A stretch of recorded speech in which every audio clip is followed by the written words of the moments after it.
¿Sí? ¿Ya estamos? Señoras, señores, chicos grandes, rucos, jóvenes, cuadrúpedos, bípedos, de todo lo que haya, regresamos. Lo prometido es deuda. Empezamos con la parte, bueno, empezamos con un poco de teoría en la historia del biomagnetismo, seguimos con la parte práctica de neurobiomagnetismo y de biomagnetismo emocional. Ahora toca entender la teoría del neurobiomagnetismo y del biomagnetismo emocional. Para entender qué estamos haciendo con el cerebro, poniéndole imanes, a ver qué pasa, sin así hacerlo al tanteo, tenemos que entender cómo funciona el cerebro, ¿no? Y bueno, pues vamos a iniciar hablando de su unidad más básica. Aunque el cerebro, como muchos otros órganos, no solamente tiene un tipo de células, sino varias, el cerebro igual, pero nos vamos a enfocar en la principal, que es la neurona, ¿no? En el cerebro y en sus diferentes glándulas internas dentro del sistema límbico hay varios tipos de células. Están los astrocitos, los no sé qué, están las células gliales, que son básicamente unidades de alimentación del cerebro, pero la célula más importante vendría a ser la neurona. Es la más numerosa en el sistema nervioso. El sistema nervioso es el cerebro, la médula espinal que pasa dentro de la columna y los nervios periféricos que van hasta todo el cuerpo, y la última parte serían las neuronas propioceptivas. La gente cree que las neuronas nada más están en el cerebro. No, en todo el cuerpo hay neuronas. Se van alargando para hacer esta conexión. E inclusive, ¿saben dónde tenemos neuronas? En el corazón. Hay una ciencia relativamente nueva que se llama neurocardiología, que estudia que el corazón tiene un grupo neurológico bastante numeroso, digo, obviamente no como el cerebro, pero sí significativo, para poder decir que tenemos un mini cerebrito en el corazón. Corazón hablando de esto.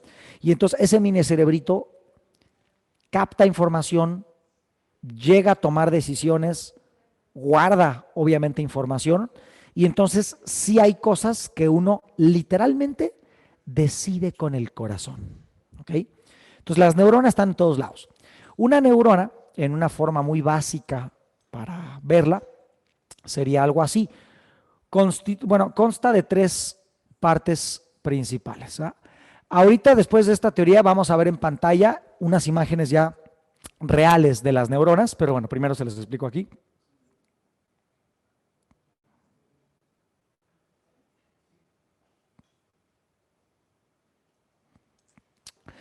Las tres partes principales de la neurona serían el soma.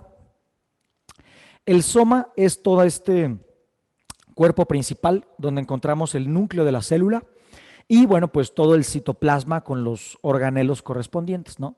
El que imprime proteínas, los cromosomas con ADN dentro de los nucleolos, dentro del núcleo. Obviamente, pues a lo largo de toda la neurona, su membrana celular, como cualquier otra célula. Sin embargo, la morfología de la neurona nos habla de su función. Digo, a final de cuentas, toda célula de cada tejido, de cada órgano, tiene una forma distinta, una morfología de acuerdo a lo que hace, ¿no? Hay una máxima en la biología que dice la función hace a la forma. ¿Qué significa? Que el cuerpo va a tener la forma que necesita para cumplir las funciones que requiere. Entonces, cada función corporal hace que cada parte del cuerpo tenga una forma, y esa parte del cuerpo a nivel microscópico en las células, cada una de ellas, por lo tanto, también tiene su estructura específica. Dentro de la neurona, esta parte donde está todo el menjurje sería el soma. Este palo largo de aquí sería el axón, y estas ramificaciones y unas mini ramificaciones se llaman dendritas,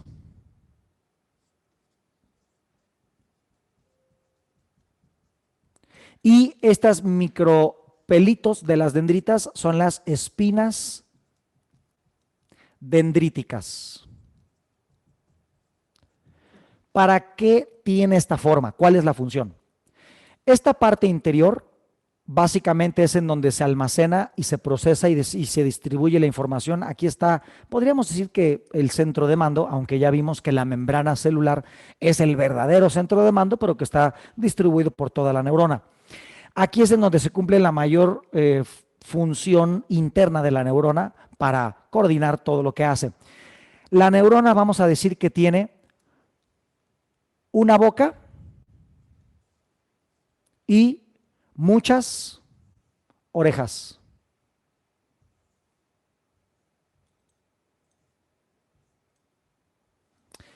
La boca, ¿para qué es? Para enviar un mensaje. Las orejas, ¿para qué son? Mientras que la boca envía, las orejas reciben, ¿no? Por aquí hablas, por aquí escuchas. La neurona es igual. La boca sería el axón.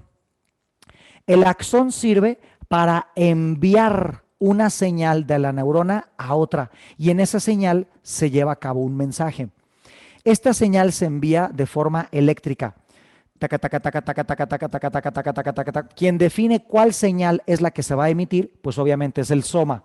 En el soma se define la respuesta que se va a enviar y se envía a través de la boca o del cartero, que sería el axón. Esta señal viene en forma de impulso eléctrico.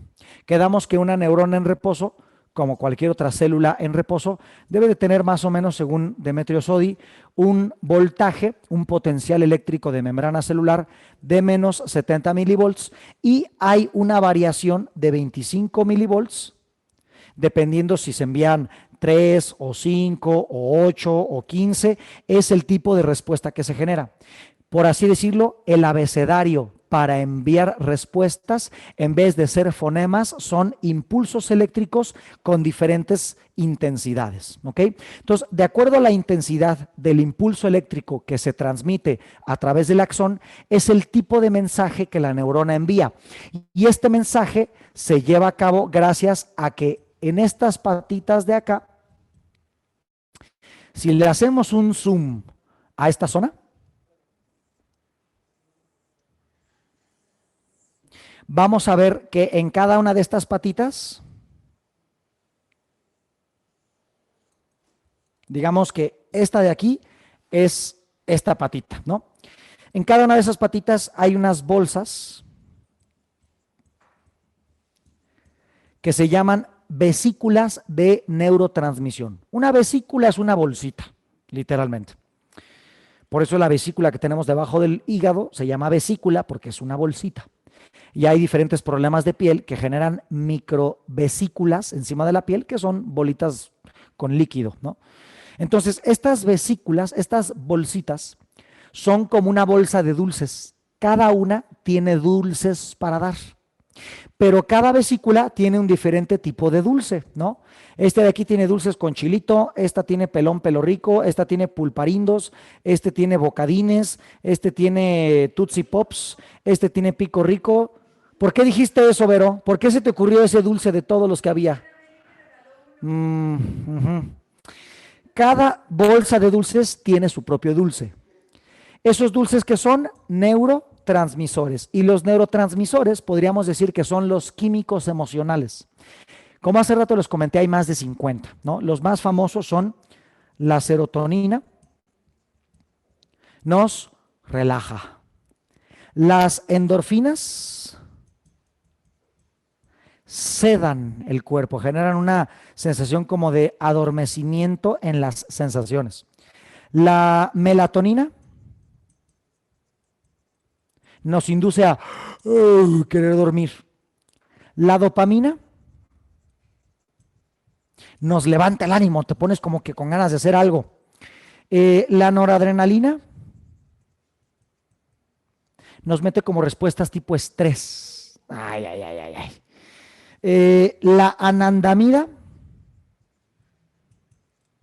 nos hace entrar en procesos como de introspección, meditación, etcétera.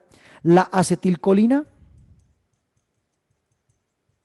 nos permite procesos de acceso a la memoria, ¿no? Nos pone más, más nostálgicos, más reflexivos, más, pues, literalmente como recordando cosas, ¿no?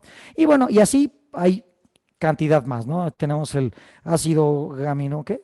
Bueno, GABA le llaman, ¿no? Por una abreviación. Este, en fin, hay muchos. Entonces, cada vesícula tiene uno de estos dulces, ¿no? Nuestros estados emocionales dependen de la presencia, ausencia o combinación de este paquete o cóctel químico. Entonces, dependiendo de la respuesta que la neurona quiera mandar, estimula una o varias vesículas para que éstas lancen sus dulces a través de la matriz extracelular. La matriz extracelular del cerebro es principalmente líquido cefalorraquídeo y, bueno, pues agua rica en minerales, porque el cerebro es el órgano que más transmisión eléctrica necesita. Nuestro cerebro tiene, bueno, no el cerebro, todo el sistema nervioso tiene aproximadamente 100,000 millones de neuronas, o sea, un megarrequete puta madral. De estas 100,000 millones de neuronas, 91,000 millones de neuronas nada más están en el encéfalo, que sería el cerebro. Las otras 9,000 millones están repartidas por todo el cuerpo para conectar el cuerpo con el seso, ¿no? Entonces, imagínense que hay 91,000 millones de neuronas acá, todas generando respuestas con una variación de 25 milivolts, con un voltaje constante de menos 70 milivolts. Significa que tu cerebro es una pinche, es una máquina eléctrica todo el tiempo funcionando. Esos dichos que dicen, es que solamente usamos el 3% del cerebro, son falsos. Tú usas el 100% de tu cerebro todo el tiempo. No puedes usar el 3%. Ocupas todo el puto cerebro para hablar, para caminar, lo que sea. Lo que usamos es el 3% de la capacidad mental posible, que no es lo mismo usar nada más el 3% del cerebro.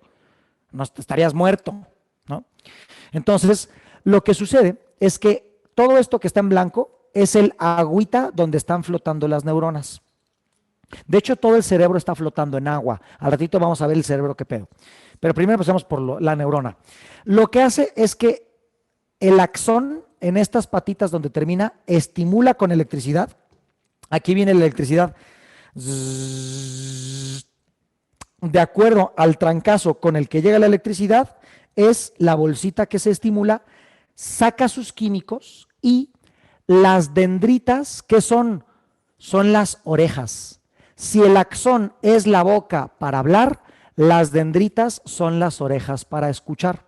Entonces, cuando la boca habla, las orejas escuchan. Entonces, de este lado hay otra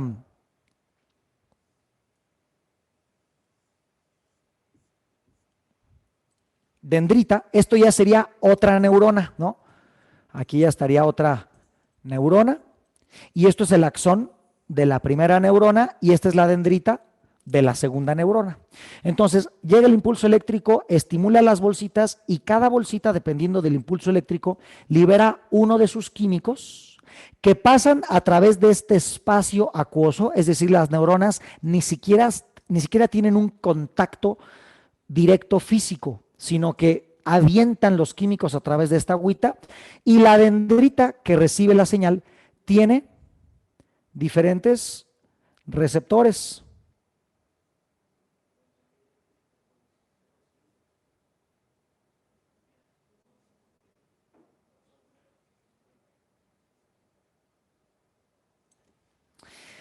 Cada receptor es específico para el neurotransmisor para el que están diseñados a recibir. Esto funciona como los juegos de los niños, de los bebecitos, en donde le dan una bola que tiene hoyos en forma de estrella, de cubo, de triángulo, de, no sé, de luna. Y entonces al niño le dan la bola con los hoyitos de figuras y por otro lado las figuritas de luna, estrella, bolita, cuadradito, triangulito. Y el niño tiene que hacer el ejercicio de embonar cada figura en el lugar que le corresponde. Y si intenta meter el triángulo en la bola, no cabe. La estrella en la luna no cabe. solamente la figura encaja en el espacio que le corresponde. Aquí funciona igual. La vesícula de serotonina solamente envía serotonina y esa serotonina solamente puede ser recibida en el receptor de serotonina. La vesícula de dopamina solamente libera dopamina y esta solo se reciba por el receptor de dopamina. La anandamida solo libera, bueno, en la vesícula de anandamida solo libera anandamida y esta solamente se recibe en el receptor de anandamida y así con cada uno de los neurotransmisores. Todos van a su lugar exacto y no pueden no se pueden cruzar, ¿ok? No se pueden meter donde no les corresponde. ¿Por qué? Pues porque no, este receptor, pues no, literalmente no le embona esa señal química. Este proceso en donde una neurona emite una señal electroquímica y otra neurona la recibe se llama sinapsis. Las sinapsis son estos mecanismos de transmisión de un mensaje en un idioma electroquímico. Para que este impulso eléctrico, bueno, antes del impulso eléctrico, esto hace que funcionen la mayoría de las drogas, los venenos y los químicos que alteran el estado de conciencia. Hablando de las drogas, por ejemplo, ¿qué es una droga? Pues básicamente cualquier químico que genere un cambio a nivel histológico, biológico dentro de nosotros. Entonces, muchas cosas son una droga. El agua, por ejemplo, es inocua, no se le puede considerar una droga, pero el azúcar de mesa sí, la sacarosa, el azúcar de caña. De hecho, ¿saben cuál es la droga que más mata gente en el mundo? No es el tabaco, no es el alcohol, es la sacarosa. El azúcar de mesa está a 2 pasos enzimáticos de ser cocaína. El azúcar de mesa es adictiva.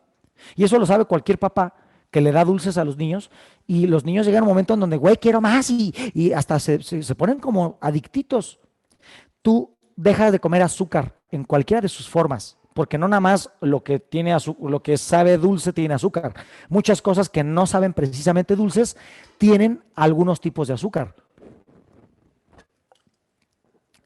La leche y los lácteos, por ejemplo, tienen lactosa, que es un tipo de azúcar. Todo lo que termina en osa son azúcares. Lactosa, galactosa, dextrosa, fructosa, maltosa, sacarosa, etc. Las osas son azúcares. Entonces, la sacarosa como tal es adictiva. Tú dejas de comer alimentos dulces y en una semana que no comes eso, tu cuerpo va a empezar a tener un síndrome de abstinencia. El síndrome de abstinencia es cuando tu cuerpo quiere una droga.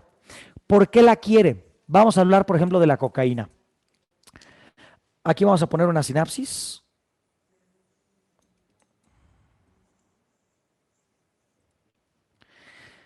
Digamos que tú te echas una raya de coca, ¿no?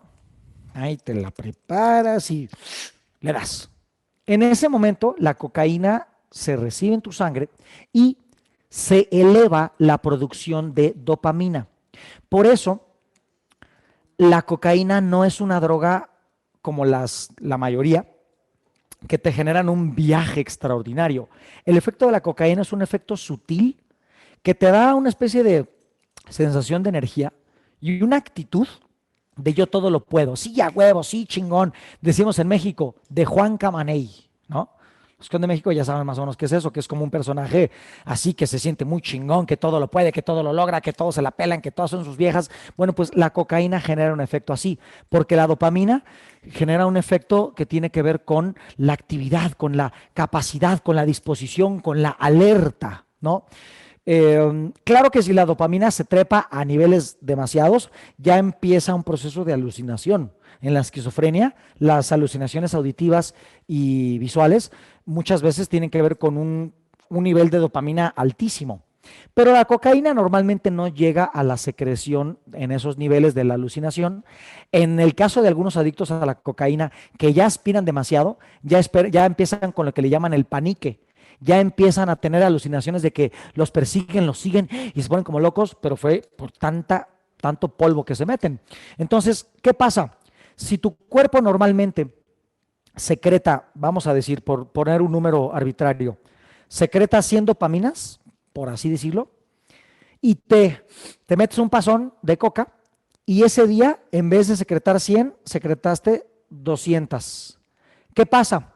Normalmente tu cerebro está diseñado para recibir 100 dopaminas. Vamos a poner que 33 aquí, 33 acá y 33 acá. Pero ahora secretaste 200. ¿Qué significa? Que ahora aquí va a haber 66 y aquí 66 y aquí 66 y ese es el efecto del subidón. Ese es el efecto de que, como dicen en el argot drogadicto, te pone, ya andas bien puesto, andas hasta la madre, ¿no? ¿Qué pasa? Ya tienes el efecto. ¿Por qué? Por la saturación de dopamina en los receptores. Y todo chingón. Pero imagínate que al día siguiente te das otro pasón. Chingón, te sientes acá, chingón, Juan Camaney. Imagínate que aspiras la misma cantidad de cocaína 15 días. Al día 16, tu cuerpo se va a adaptar. Dice, oye, estas de aquí literalmente no pueden procesar tanta dopamina tan seguido. ¿Qué necesita el cuerpo para disminuir la saturación? Pues bien sencillo, va a decir, bueno, pues producimos tanta dopamina, bien fácil, voy a crear otros 2 receptores. Como quien dice, contrata más personal para poder procesar todo el polvo, ¿verdad? Y entonces, ahora ya no están saturadas. Ahora, de esas 200 que le dabas, repartidas en 5, pues ya cada una tiene 40. Normalmente recibían 33, pero de a 66 es mucho. Se crean otros 2 receptores, baja a 40 y podríamos decir que tu cuerpo ya puede procesar más fácilmente todo eso. Pero ¿qué va a pasar psicológicamente? Que a ti el mismo jalón de coca ya no te pega, ya no sientes nada. ¿Por qué? Pues porque ya no hay saturación. Entonces dices, cabrón, pues ya no llego al nivel, ya no estoy acá, chingón, chingón. Entonces, ¿qué hacen? Bueno, pues ahora me doy una por aquí y otra por acá. Y entonces ya me di 2 rayas. Y entonces ya no secreto 200 dopaminas, ahora secreto 300. Y con esas 300, en cada receptor, como son 5, vuelvo a tener 60 de saturación de dopamina y otra vez vuelvo a tener un efecto casi como el que me daba en mis primeros pasones, porque ya tengo una saturación muy similar. Pero ¿qué ocurre? Me doy 2 rayas, otros 15 días. ¿Qué va a pasar? Que mi cuerpo dice, puta madre, es un chingo, necesito más receptores. Y ahora tiene 3, 6, 8. Y entonces, estas 300 dopaminas, entre 8 por 4, 32, ahora a cada receptor le tocan 38 dopaminas. Tu cuerpo ya puede procesar los 2 jalones, pero como ya no hay saturación, tú ya no sientes el efecto. Entonces, ¿qué sigue? 3 pasones. Uno por aquí, otro por acá, agarro tantita, luego así y otro. Ya está, chingón. Y ahora ya secretaste con esos 3 pasones 400 dopaminas. Y entre esos 8 receptores, ahora ya sube la saturación a 50. Ya sientes el efecto otra vez, aunque ya no es como al principio. Y ese círculo vicioso, por eso así se llama, sigue. Y entonces vas a hacer más receptores, y a ti ya no te pega la coca. Entonces, ¿qué haces? Más pasón, y puta, ahora tráiganme de la buena, de la cara, de la rosa. Y entonces ya te traen un pinche perico bien pinche mamado, carísimo, ¿no? Que ya te eleva la pinche dopamina a 800, cabrón, ¿no? Entonces tú ya le das y ya estás así chingón, no sé qué. Pero llega un punto en el que o se te acaba la nariz, o se te acaba el dinero, o se te acaba pues tus relaciones familiares, pues, literalmente te empiezas a deteriorar, ¿no? Porque obviamente tu desgaste físico en coca es mucho mayor al normal, pero como estás en coca ni cuenta te das, y tú chingón, que sí, que vas, que vienes, que subes, que coges, que todo, y llega un punto en el que dices, no, tengo que parar. Ya la mucosa nasal la tienes hecha pedazos, ya te echas un pericazo y ya te duele, te sangra, en las mañanas te amaneces con mocos, con sangre y dices, no, ya valí madre, ya no voy a hacer esto. Y entonces dices, a partir de hoy, ¿no? Te cantas la de, hoy voy a cambiar y no sé qué, y abres la ventana y el aire con la cortina te pega y agradeces a Dios y su puta madre, y dices, ya no, le voy a entrar al perico. A los que no viven en México, el perico aquí, bueno, le dicen perico a la cocaína, ¿no? Entonces dices, ya no fumo, digo, ya no aspiro, tradicional inconsciente, ya no aspiro, ¿no? Este, y tu cuerpo dice, ah, chingón, ya no aspires. Pero ¿qué crees, güey? Tú sin coca regresas a tus 100 dopaminas. Pero ¿qué crees, güey? Que ya contraté un chingo de personal, ya muté y generé un chingo de receptores para la putiza de dopamina que me metías. ¿Qué crees? Que ahora les tengo que pagar a estos cabrones. Y ahora ya tengo 10 receptores y 100 de dopaminas en estado normal. Entre 10 receptores le toca a cada uno 10 de dopamina, cuando estaban acostumbrados a recibir 33. Y entonces, ¿qué dice el cuerpo? Güey, me debes. 10 de dopamina por empleado no me alcanzan de ni madres. Me debes dopamina. ¿Cómo le haces para tener tanta dopamina? Ah, el polvito ese. Métete polvo. Pero tú dices, no, ya no quiero. Y el cuerpo dice, chinga tu madre, ahora me das, porque ya contraté un chingo de gente. Y en ese momento entra el síndrome de abstinencia. Cuando tú ya no consumes la droga que te genera el subidón químico, pero tu cuerpo ya se adaptó a ese subidón y ahora ya no lo tiene, entonces te va a empezar a generar un montón de síntomas. Cada droga tiene su propio síndrome de abstinencia, aunque todos tienen algunos signos en común, ¿no? Crisis de ansiedad, pánico, insomnio, diarreas, sudoraciones nocturnas, bruxismos, pesadillas, conducta errática, pérdida de la memoria, o sea, es una putiza, ¿no? Se piensa o se cree que el síndrome de abstinencia más agresivo son los de los opioides, lo que sería la heroína, la goma de opio, la morfina, este, pues por ahí, ¿no? Creo que hay unas medio sinteticonas, no sé bien, pero es que esa no le entro. Entonces, el chiste de la heroína y los opioides es que el síndrome de abstinencia es tan brutal que la persona se hace bolita, sudando, balbuceando, sin dormir, sin comer, porque su cuerpo le está exigiendo un químico que ya no tiene por el subidón químico que ya no genera. Eso se llama una adicción fisiológica. Adicción fisiológica. ¿Por qué? Porque tu cuerpo lo pide. ¿Ok? Las drogas, hay muchas clasificaciones, pero la más usada es una clasificación en 4 grupos. Tenemos los psicoactivos,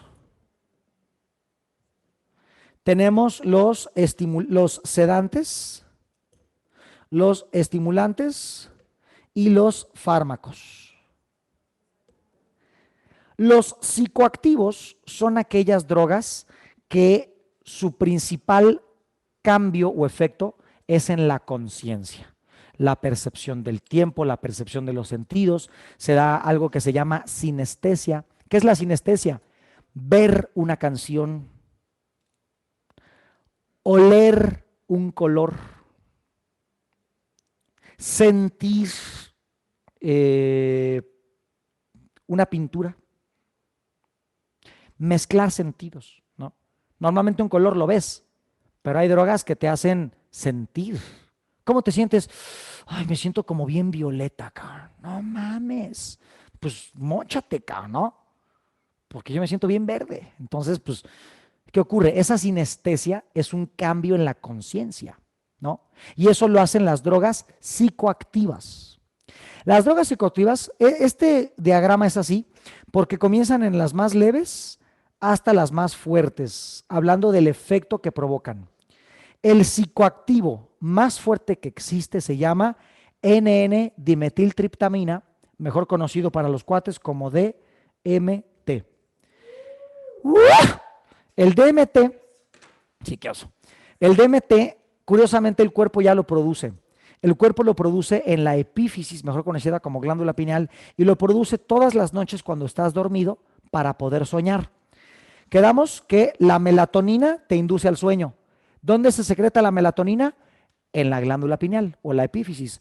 ¿Pero qué otra hormona secreta? La dimetiltriptamina. O sea que la glándula pineal, lo que Descartes llamó el asiento del alba, es la glándula del sistema límbico, que es este grupo de glándulas en el cerebro, que te lleva a dormir y ya dormido te lleva a soñar. El proceso del sueño es muy interesante porque normalmente nuestro cerebro, como es una actividad eléctrica y esta actividad eléctrica se puede medir por una frecuencia en hertz, normalmente el cerebro tiene varios tipos de ondas que se pueden medir, ¿no? Desde las más lentas, las ondas delta, de 0,5 a 3 Hz, un poquito más rápidas, las ondas delta lentas. A partir de los 3 Hz, un poco más rápida, las ondas deltas. A partir de los 7 Hz, ondas alfa, más rápidas. A partir de los 13 Hz, ondas beta, más rápidas. Y a partir de los 26, 27 Hz, ondas gamma, rapidísimas. Entonces, delta, lento. Delta, no tan lento. Alfa, más o menos rápido. Beta, gamma, ¿no? Delta, teta, alfa, beta y gamma, ¿no? De 0,5 a 3 Hz, de 3 Hz a 7,5 creo. Alfa es creo que de 7,5 a 12,8, 12,9. Beta es casi que de 13 hasta 25, 26. Y a partir de 26, algo así, hasta los 30 y tantos, ya se consideran gamma. Cada una de las frecuencias cerebrales nos habla de qué tan rápido está activo el cerebro o de qué tanta actividad genera, y eso te habla de tu estado mental. Normalmente casi todo el día estamos en beta, el estado de vigilia. Comunicas, ves, caminas, hablas, ¿no? Tu mente está activa. Cuando tú cierras los ojos o te relajas, disminuyes la velocidad a alfa. Pero si estás normal y en vez de relajarte te tensas o te pones muy concentrado o absolutamente atento o estás bien en pánico o bien emputado, entonces subes a gamma. Por eso una persona que se superemputa, se encabrona y hace un drama y un pinche pancho cabaretero y todo el pedo, a los 20 minutos ya está toda mareada, cansada, quiere descansar. ¿Por qué? Porque el cerebro consume el 25% de todos los recursos. ¿Cuáles recursos? Pues los más básicos para que la mitocondria haga energía, que son oxígeno más glucosa.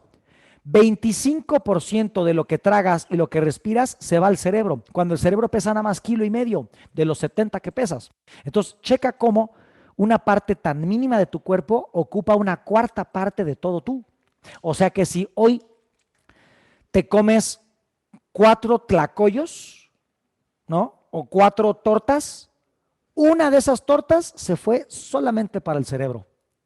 De 4 veces que respiras, uno de esos respiros se fue para el cerebro. Y entonces en actividad gamma, como tu cerebro está muy activo, ocupa mucha más energía. ¿Y eso cómo te deja? Pues todo desguanzado, ¿no? Cuando tú ya empiezas a dormirte, entras en estado teta, que es el del sueño ligero o de la hipnosis. Y cuando ya estás así profundamente dormido, ya pasaste a delta, que es el sueño profundo.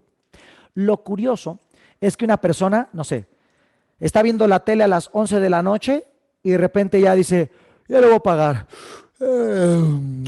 Empieza a hacer su cama, se acuesta, cierra los ojitos, entra en alfa. Se cuaja, entra en teta. Y ya empieza a babear la almohada y a roncar como marrano correteado, ya pasa a delta, ¿verdad? Pero lo curioso es que después de un rato profundamente dormido, el cerebro empieza a detener esta frecuencia, acelerar, acelerar, acelerar, acelerar, hasta estar en ritmo beta, como si estuvieras despierto, pero estás profundamente dormido. ¿Cómo es posible que alguien está bien dormido tenga un cerebro con frecuencias como si estuviera despierto? Esa fase en donde la vibración se hace rápida, aunque estés dormido, le llaman fase REM, por las siglas en inglés, Rapid Eye Movements, movimientos oculares rápidos. Y es cuando alguien está dormido y los ojos como que le brincan, ¿no? ¿Qué significa eso? Que está dormido, pero está soñando. ¿Qué significa? Que estás dormido, pero tu mente está activa como si estuvieras despierto. ¿Por qué? Porque cuando estás soñando, estás despierto, pero no estás despierto en esta dimensión. Estás despierto en la siguiente dimensión. En esa siguiente octava existencial, donde la materia no es tan densa como aquí y por lo tanto no necesitas un cuerpo para existir allá. El sueño es incluso más real que este mundo. Este es el verdadero sueño. Es lo que los Vedas llamaban el Maya, la ilusión. Vivimos presos en el plano, en el mundo de lo físico, cuando realmente todo es una ilusión. Es energía que empieza a sintonizar frecuencias, dando la apariencia de la forma, manifestada en 3 dimensiones: largo, ancho, profundo, más tiempo. Pero es un sueño. Lo que vives en tus sueños tiene más realidad, porque lo que tú eres es un espíritu. Y ese espíritu es más real en el plano de los sueños que en el plano material. Es lo que los toltecas conocían como el mundo tonal, el mundo de la luz, el mundo del sol, y el mundo nahual, el mundo de la luna, el mundo de los sueños. Es lo que los budistas llamaban el plano físico y el bardo. Es lo que los egipcios llamaban el mundo real y el duat. Es lo que podríamos conocer como el mundo de la energía, y el mundo etérico o astral, que es el otro, el de los sueños. Por eso decían los chinos que de día el Shen vive en el corazón, pero de noche vive en el hígado, para gestar la energía Hun, que es la energía de la dirección. En los sueños tenemos un campo de entrenamiento de la mente. Tus ojos se mueven rápido porque cada vez que tú tienes un pensamiento y cada vez que tu mente busca en tu cerebro, tus ojos se mueven. Si yo te pregunto, oye, ¿qué hiciste antier en la mañana? Vas a empezar a hacer esto. Y yo digo, güey, ¿por qué ves acá? ¿Aquí está antier en la mañana? No. Pero cada vez que tu mente busca en el cerebro, tus ojos se mueven. Se llaman modos oculares o reflejo del movimiento ocular. Y esto hace que cuando tus ojos se están moviendo como locos, cuando estás soñando, significa que tu mente está buscando en todo tu cerebro un chingo de archivos. ¿Y qué es lo que busca tu mente en tu cerebro cuando estás dormido? Soluciones a la problemática del día común. Significa que los chinos de hace 5,000 años tenían razón. En la noche el Shen, el espíritu, vive el hígado para crear el Hun. Y el Hun es la energía de la dirección. ¿Qué puta madre vas a hacer mañana con lo que chingada madre te pasó hoy? Lo dicen todas las doctrinas espirituales, ¿eh? Lo dicen en el budismo, lo dicen los toltecas, lo dicen los egipcios, lo dicen los sumerios con el Nyama. Ahí te das cuenta que lo atrasado no es la filosofía antigua o las doctrinas místicas. Lo que está atrasado es la ciencia occidental, la ciencia científica basada en el método científico de Galileo y de Newton, porque todavía no alcanzan a explicar y a revelar lo que la filosofía oculta ha dicho miles de años. El problema de la filosofía oculta y el por cual es descartada y tomada como una pseudociencia es porque no habla en términos que los científicos aceptan. Los Vedas, por ejemplo, decían que el séptimo chakra te conecta a la noche, al cielo y al espíritu. Cualquier lego occidental dirá, ay, ¿qué son el espíritu? ¿Qué es eso? Al mundo de la noche, no digan mamadas. Bueno, los Vedas sabían que el séptimo chakra, Sahasrara, estaba conectado a la epífisis y la epífisis genera la melatonina que te lleva a dormir y la dimetiltriptamina que te lleva a soñar. ¿Qué es eso? Es el mundo de la noche, el mundo del espíritu. Y decían, Muladhara, el primer chakra, te conecta al mundo del día, a la tierra. ¿Y Muladhara con qué se conecta? Con las glándulas suprarrenales. Y las glándulas suprarrenales que secretan cortisol. ¿Y qué es el cortisol? Lo que te despierta en la mañana. Entonces, las filosofías antiguas hablaban de bioquímica y de física compleja, pero tal vez no tenían los términos que los occidentales esperan. Todo era más metafórico, más críptico, más oculto. Entonces, ¿en qué estaba? Sí, las drogas. La dimetiltriptamina, que ya secreta tu cerebro para soñar, se puede obtener de otras fuentes, especialmente la corteza de la raíz del grupo de las plantas de las mimosas, como el tepescohuite aquí en México o la chacruna allá en Sudamérica, especialmente en los países que colindan con el Amazonas.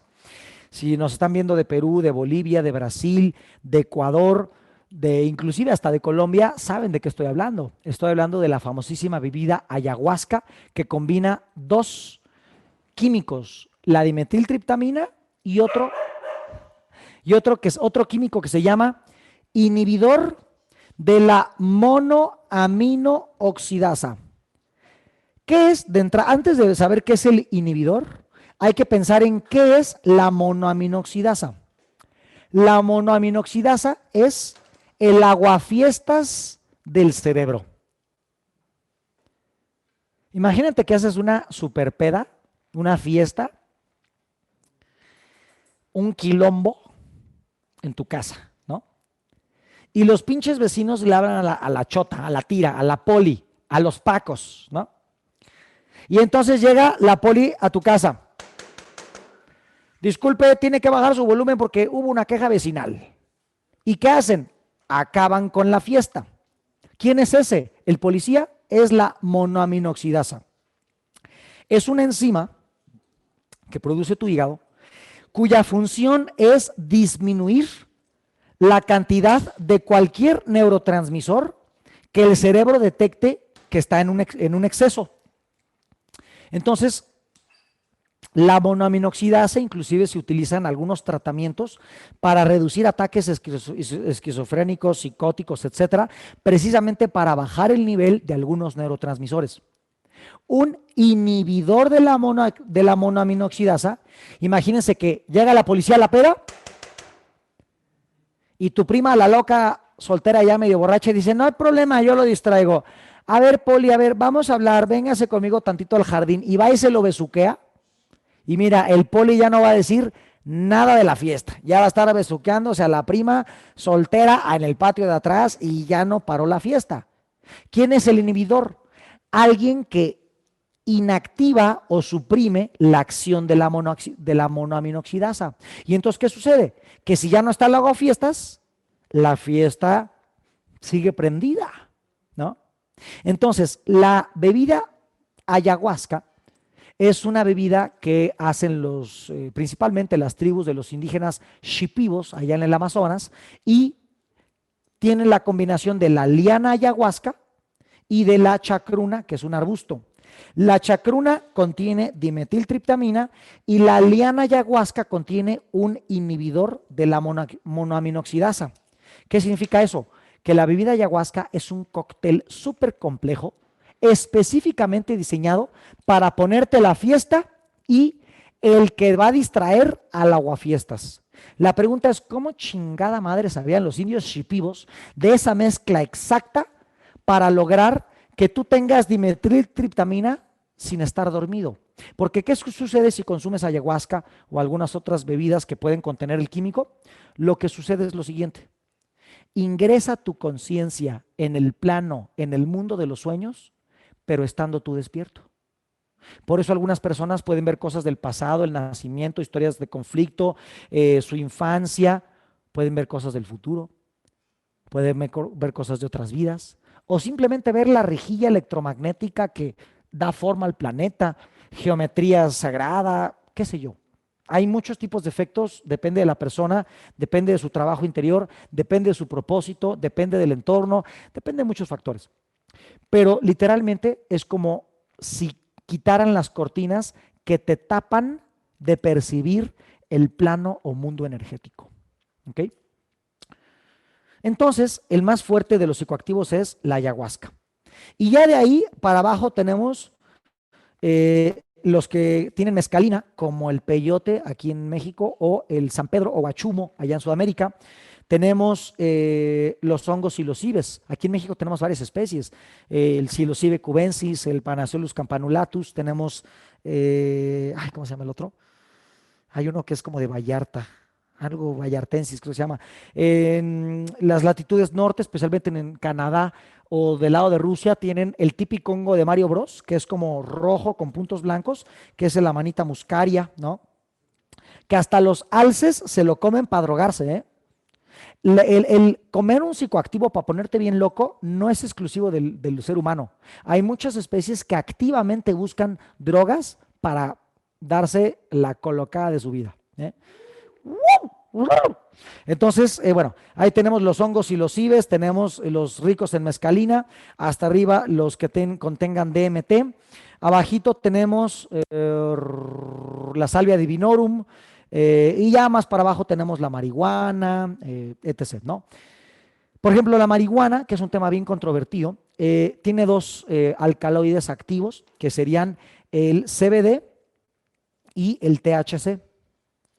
El THC o tetrahidrocannabinol es lo que genera que la marihuana te ponga, pues así, ¿no? Chido, así como buen pedo, como relax, como que qué pedo, brother, no, no, no, tranquilo, tranquilo, vato, ¿qué te pasa? ¿No? ¿Qué sucede? El THC, curiosamente, al tú, pues, pues depende de cómo le hagas, ¿no? Si te la fumas, si te la comes, si te la, no sé, metes en supositorio, lo que sea, lo que hace el THC es imitar a la anandamida y se instala en el receptor de la anandamida. La anandamida es un neurotransmisor que se llama anandamida, porque ananda en sánscrito significa bendición. Es el neurotransmisor que te mete en experiencias religiosas, en introspección, en sinestesia, que es este cambio de los sentidos que les platicaba. Curiosamente, ninguno de los psicoactivos, bueno, el CBD lo que hace es relajar físicamente al cuerpo. Por eso el CBD, que ahorita está tan de moda, es muy funcional para temas de ansiedad, nerviosismos, procesos de enfermedad en donde el estrés es el factor clave. El CBD hace que la gente esté bien tranquila. No la pone pacheca, porque lo que te pachequea es el THC. Así para qué, ¿verdad? Pero bueno. Pero sí hace que tu cuerpo esté así, tranquilo, ¿no? Una vez fuimos a Estados Unidos hace unos meses y nos compramos unas gomitas de CBD y literal, ¿no? Te las comes y tu cuerpo está como que así, ¿no? Pero tu mente está perfectamente normal, nada más que tu cuerpo tiene como que hueva, ¿no? Como que estás en una actitud de rascarte los huevos constantemente, pero con tu mente activa, ¿no? Entonces te rascas los huevos de una manera muy consciente, ¿no? Pero bueno, sí tiene mucha función en N cosas. Para la marihuana es una planta que tiene N bendiciones, propiedades, usos, ritos, etc. Este año la maestra Miranda Guzmán va a dar un curso que se llama Cannabis Medicina Ancestral, donde bueno, ella va a intentar desmitificar toda la publicidad negativa que se le hace, ¿no? Y va a dar algunos usos que no nada más tiene que ver con drogarse, tiene que ver con usos curativos en el cuerpo. Hay cosas que ni siquiera necesitas fumártela o comértela. Hay cosas en que se puede poner en el cuerpo. Ya es muy sabido aquí en México, las frotaciones o cataplasmas con mota, con marihuana, ayudan a temas reumáticos. Es un sedante, a final de cuentas, por el alcaloide del CBD. Pero bueno, el chiste es que ninguna de las drogas psicoactivas, ninguna de este grupo genera adicción fisiológica. Lo que pueden llegar a provocar es una adicción psicológica. Agarramos el caso de los marihuanos, porque es de los psicoactivos, la que más puede generar adicción psicológica. ¿Qué es psicológica? Que tu cuerpo no te la pide, tu mente te la pide. Las que son de adicción psicológica no generan más adaptación de receptores. Lo que generan es una recaptación del mismo neurotransmisor. Este secreta el químico y en vez de secretarlo más, lo que provocaría la generación de receptores, lo que hace es que ese mismo químico entre, salga, entre, salga, entre, salga. Entonces satura al receptor, pero de forma simbólica. No hay más químico, lo que hay es más recepción del químico. Por lo tanto, tu cuerpo no crea más receptores y tú no sientes la adicción fisiológica, tu cuerpo no te la pide, pero quien te la puede pedir es tu mente. Por ejemplo, de la ayahuasca, de los hongos, del LSD. El LSD, mejor conocido como dietilamida de ácido lisérgico 25, creado por Hoffman en mitades del siglo XX, es una adaptación sintética de un hongo llamado Claviceps purpurea. Es bien curiosa esa anécdota. En Inglaterra, en algún pinche pueblito, ahí en siglo, no sé, 18, 17, el Claviceps purpurea es un hongo que crece en el centeno. Y el centeno, en ese entonces, bueno, todavía, pero casi no, el centeno se utilizaba mucho para hacer pan. Alguna vez un agricultor recoge el centeno para el panadero y ve que el centeno trae honguito. Entonces le dice al panadero, güey, pues ayúdame a quitarle el honguito y todavía sirve, todavía sirve. Seguro sí, no hay pedo, no hay pedo. Medio le quitan el pinche hongo, pues, cosa que no fue tan efectiva. Hacen la harina del centeno con el hongo Claviceps purpurea, que es un hongo psicoactivo, es un pinche hongo psilocibe. Entonces hacen el pan para el pueblo. Entonces imagínate que el pueblo tenía pan con ácido, ¿no? O sea, fue Woodstock en el siglo XVIII, ¿no? Fue Avándaro del siglo XVIII, ¿no? Ácido en todas las casas, la gente comiendo pan, ricos, grandes, pobres, todos. Y entonces imagínate un pueblo en ácido a las 3 horas, ¿no? No, hombre, pues en la calle bien encuerados, gente cogiendo acá, meditando, haciendo mamadas, otros espantados, llorando, viendo al diablo. Imagínate un pueblo en ácido un día entero, puta, pues fue el alcabose. O sea, al día siguiente, el párroco, que creo que hasta se encuera, no sé qué tanta madre hizo, dijo, no, no, no, el diablo está en el pan, ¿no? Y el pinche pan, y el panadero que chinga a su madre, ¿no? Y es diabólico, ¿no? Y se hizo un desmadre, ¿no? Ya después se dieron cuenta que era el honguito ese el que tenía el efecto psicoactivo, que es un hongo morado chiquito, muy vistoso, de hecho, ¿no? Y entonces Albert Hoffman intentó crear el mismo compuesto, pero con reactivos dentro de un laboratorio, es decir, sin la necesidad de la materia orgánica del hongo, ¿no? Y entonces crea el ácido lisérgico, también entraría en los psicoactivos. La gente que ha probado la ayahuasca, los hongos, el peyote, sabe perfecto que al día siguiente lo último que quieres es más ayahuasca, más peyote o más hongos. Son experiencias intensas, duras, a veces dolorosas psicológicamente, te confrontan con cosas, hacen que veas pedos. No es una adicción, o sea, nadie que consuma, o bueno, no, nada es imposible, pero sería muy raro que alguien se haga adicto a esas cosas porque no son para jugar. O sea, son experiencias bien duras. Y no te haces adicto porque dices, puta madre, ya con eso ya viví, ya lo sentí, ya me conecté, ya descubrí, ya chingón, ¿no? El problema es con la marihuana. ¿Por qué? Porque su uso puede llegar a ser muy lúdico, especialmente con personas que tienen algún tipo de orientación artística por el efecto sinestésico. Imagínense un pintor, un escultor, un músico que con un porro puede ver las notas en el aire, puede sentir la electricidad de la guitarra, puede oler las emociones de la audiencia. O sea, obviamente sí expande la percepción sensorial, ¿no? Digo, ¿quién que haya probado la marihuana no me dice que comerse una garnacha bien pacheco es rascarle las nalgas al nirvana? O sea, obviamente sí hay una percepción superlativa de muchas cosas. El problema de la marihuana es que ese THC, al limitar a la anandamida, puede generar en la persona una adicción psicológica de querer estar siempre en ese estado. La marihuana hace que en vez de estar afuera vayas para adentro. Y las personas que en el afuera ven algo que no les encanta, que les cansa, que les aburre, que no les late, etcétera, etcétera, se van a acostumbrar a que mejor de estar afuera están adentro. ¿Cómo? Pues con el churro, ¿no? Fumando cohete, ¿no? Entonces, lo que pasa es que esas personas no son adictos a la hierba. La hierba no te hace adicto, no tiene los compuestos o la mecánica, la dinámica química para volverte adicto. A lo que son adictos es a fugarse de la realidad. Y eso ya es una adicción psicológica. Entonces, en marihuanos de años del 24/7 se genera algo que se llama síndrome amotivacional. ¿Qué es eso? La productividad, el rendimiento, las ganas, el aprovechamiento, la energía vital del día disminuye. Y entonces el típico marihuano idealista que está metido en su casa, cuarentón, trabaja medio día a la semana para ganarse los 3 pesos que necesita para sustentar el papel de baño, el churro y las papitas, y pues ya no tiene una aspiración de vida. ¿Por qué? Porque está tan adentro en su mundo y en su nube de humo de mota que dice, no, hombre, dinero para qué, y, no, el sistema está mal, y como es muy idealista porque anda muy creativo según él, y se la pasa pues leyendo novela, leyendo cosas, y seguramente es un gran intelectual con ideas muy interesantes, pero nunca hace nada.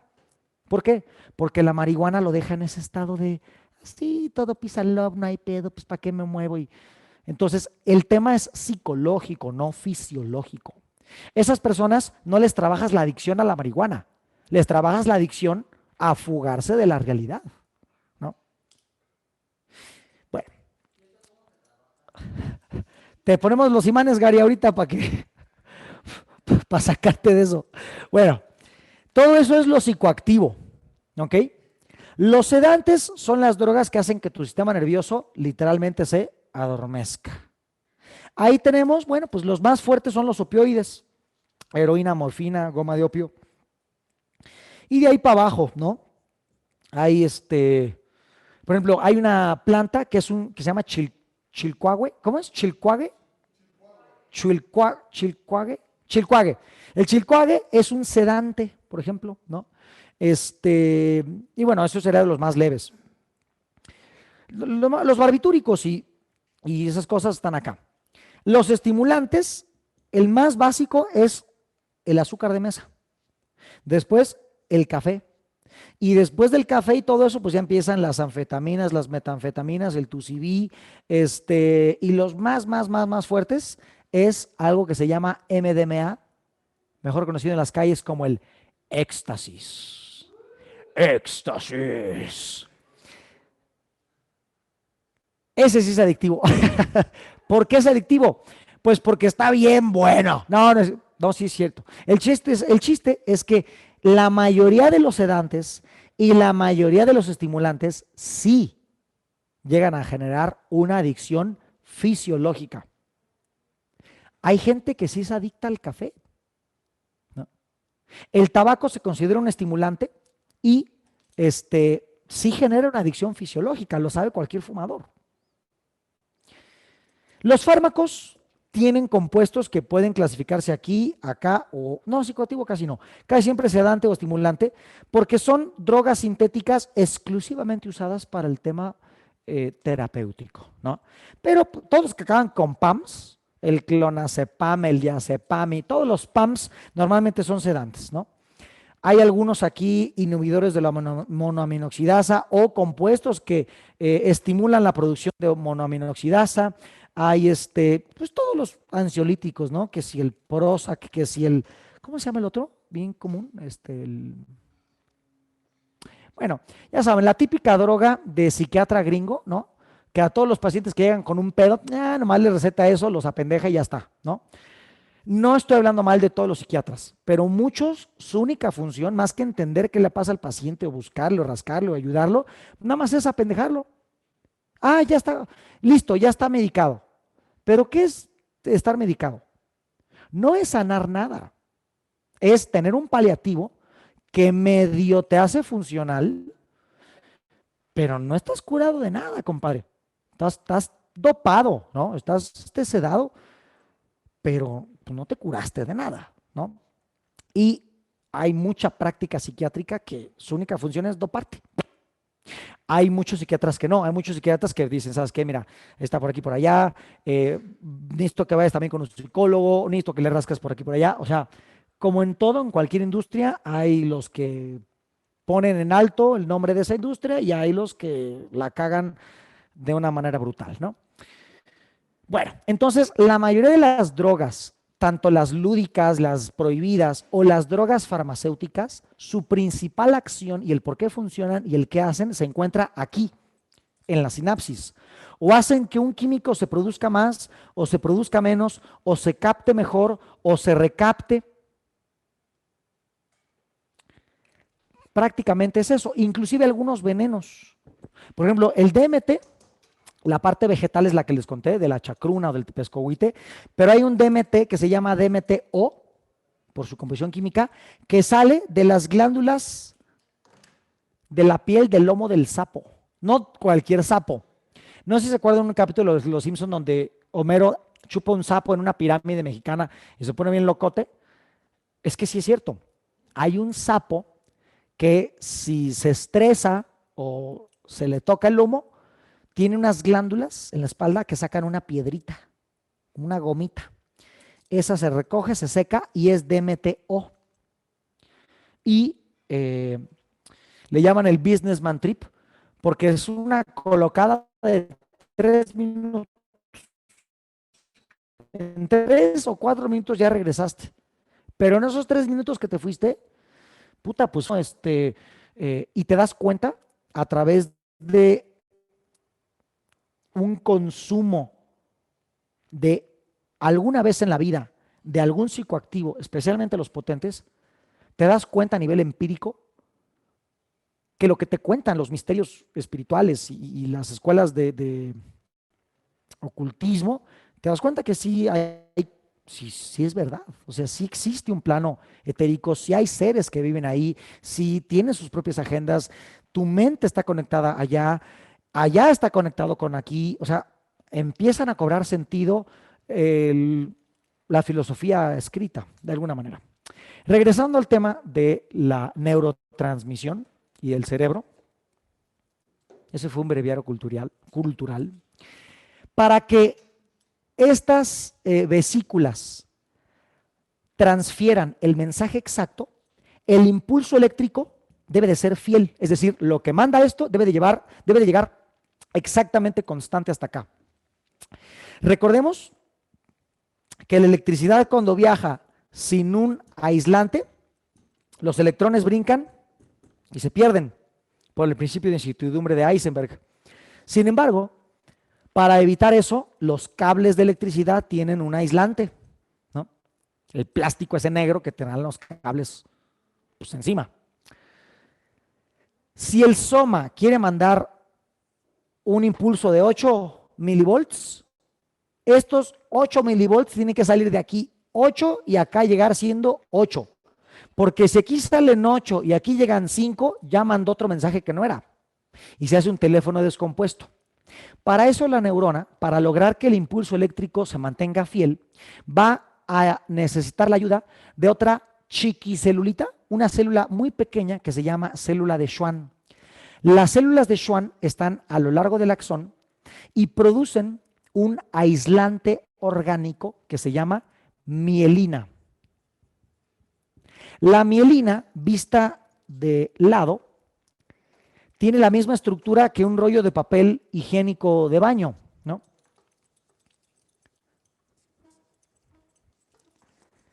El rollo de papel es un rollo porque es una hoja enrollada sobre sí misma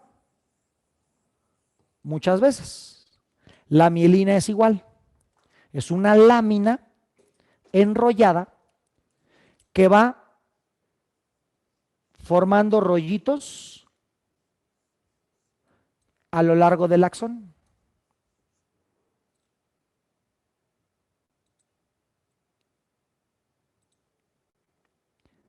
Esos rollitos de mielina los produce la célula de Schwann, ¿no? Esa mielina es el aislante, es literalmente una cinta de aislar para que se mantenga constante el impulso eléctrico a través del axón cuando se envían los mensajes. Lo produce la célula de Schwann, que según yo es algo así se escribe, creo. Bueno, sí, ¿verdad? Ni se entiende. Bueno, más o menos. Esta mielina no es totalmente constante, sino que deja unos espacios que se llaman nódulos de Rambier.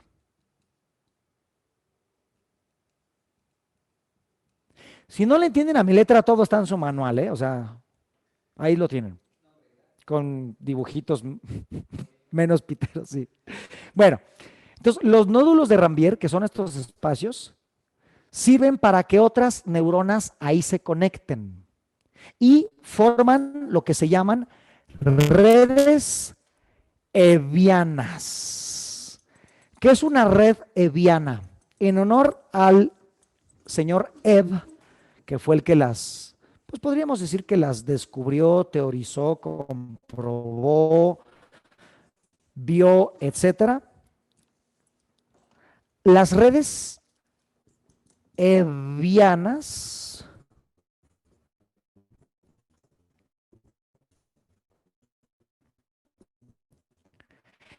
es la manera en la que forman las neuronas. La típica conexión neuronal es ay, axón con dendrita.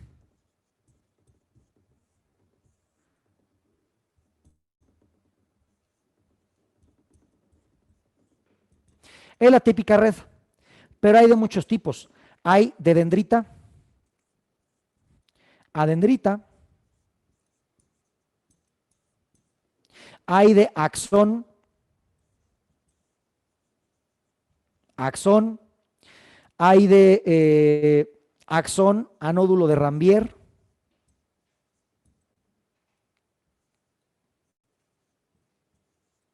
¿Ok? Hay varios tipos de conexión, más allá de la típica que sería esta, ¿no? Y entonces podríamos decir que mientras más redes haya, aquí, acá, acá, acá, aquí, acá, pum, pum, pum, cada neurona puede generar cientos de conexiones, por lo menos decenas de conexiones con otras neuronas, lo que hace que el cerebro pueda tener una capacidad exponencial de proceso de información. ¿Qué significa esto? Que mientras más cableado tenga el cerebro es más denso, más pesado y tú eres más inteligente. ¿Por qué? Porque conectas lo que ves con lo que escuchas, con lo que comunicas, con lo que interpretas, con lo que defines, con lo que crees ser y todo lo que hay en medio. Entonces, por ejemplo, una persona que es inteligente para los negocios necesita varias inteligencias. Inteligencia numérica. Y esa inteligencia numérica se va a llevar a cabo entre el parietal y el frontal. Inteligencia social entre el temporal y el parietal. Un fuerte sentido de identidad, lóbulo frontal. Una capacidad de detectar lo que otros no. Y ahí tenemos que ver con el parietal, con el, con el frontal. Entonces, cada habilidad de vida depende de que puedas tener la mayor cantidad de recursos disponibles. Miren, aprovechando que este cerebro de aquí, ay, nunca había usado este cerebro. Este cerebro es casi al tamaño real, ¿eh? Bueno, está un poquito más grande, pero bueno, digamos, si yo estoy así, este cerebro estaría así, ¿no? En el cerebro, ahora déjenme ver qué era eso. Todavía nos queda tiempo. En el cerebro tenemos diferentes zonas, ¿no? La división más básica, digamos, si yo estoy de frente, este cerebro está de frente, ¿no? Así. ¿No? La división más básica sería en los hemisferios. Hemisferio derecho, hemisferio izquierdo. ¿Ok?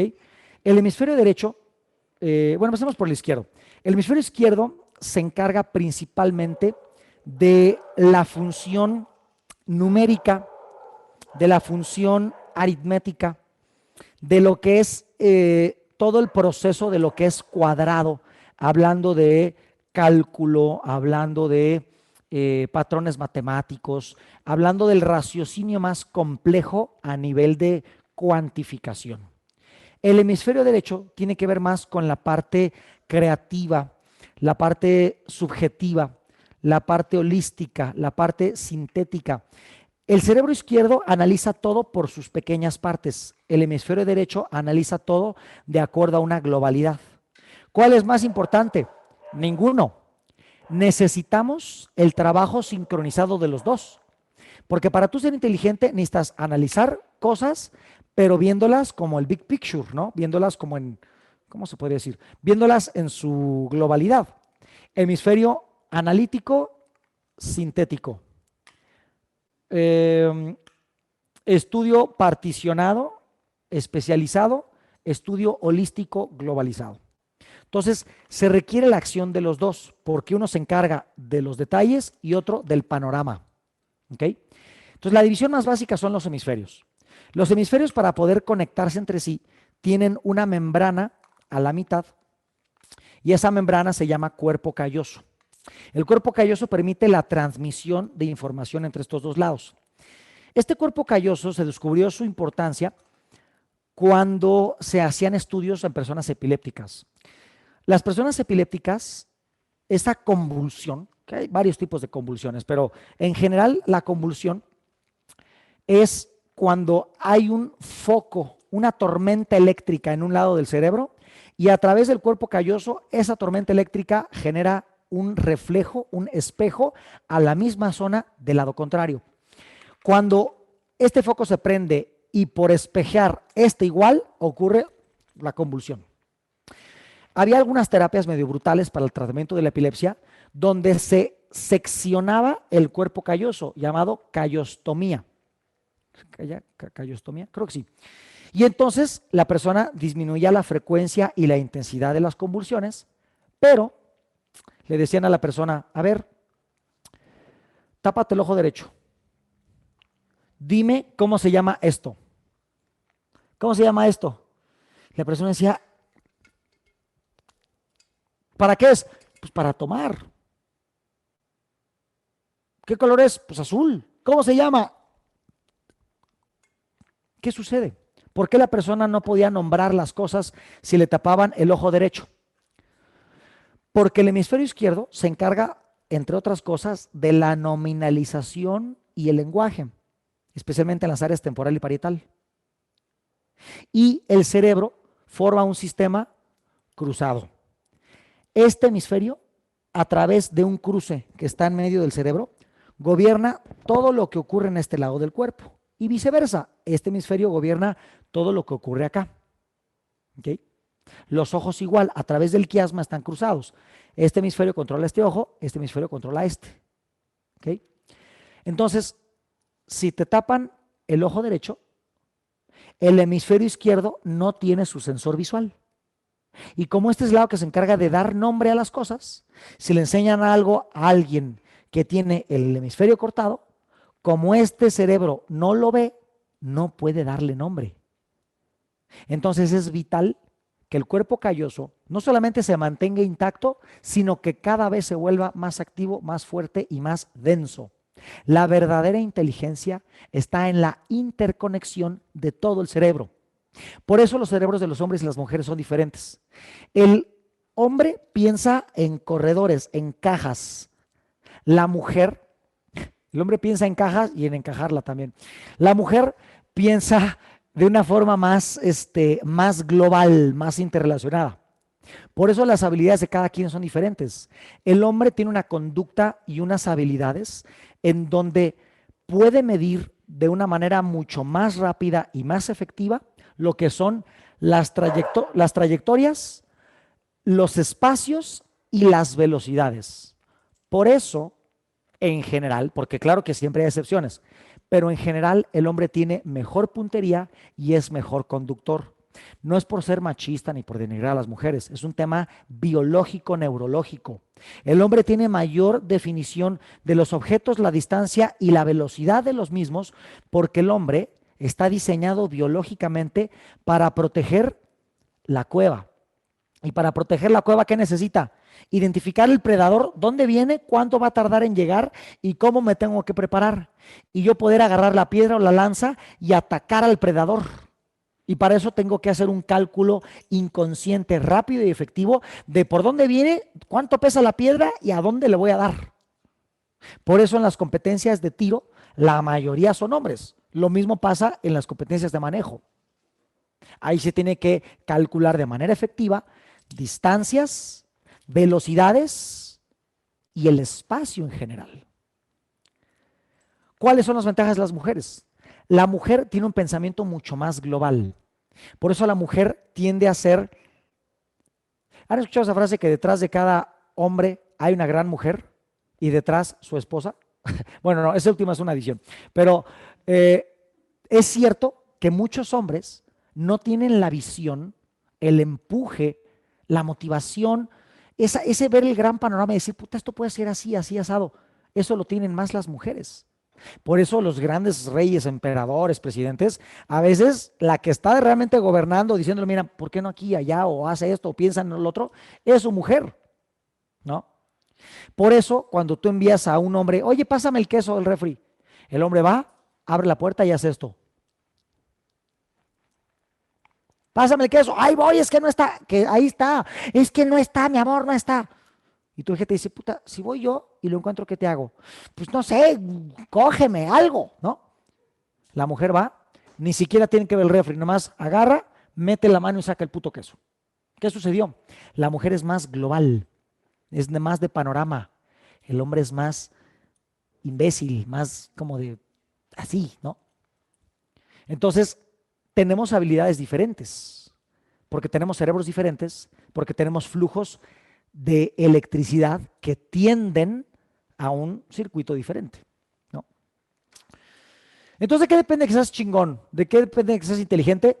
De la densidad de tu cerebro, y esta depende del número de interconexiones, los metros de cableado que estén en tu cerebro. Entonces, lo que estamos haciendo con el neurobiomagnetismo es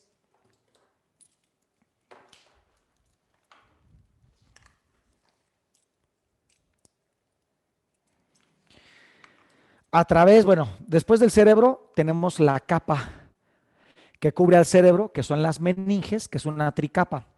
La dura madre, porque está dura como su pinche madre, la pia madre y las aracnoides, que literalmente es una especie de esponja de base dura, porosa en la parte de las aracnoides, para que fluya el líquido cefalorraquídeo y esa agua sirva como el medio para poder transmitir toda la electricidad.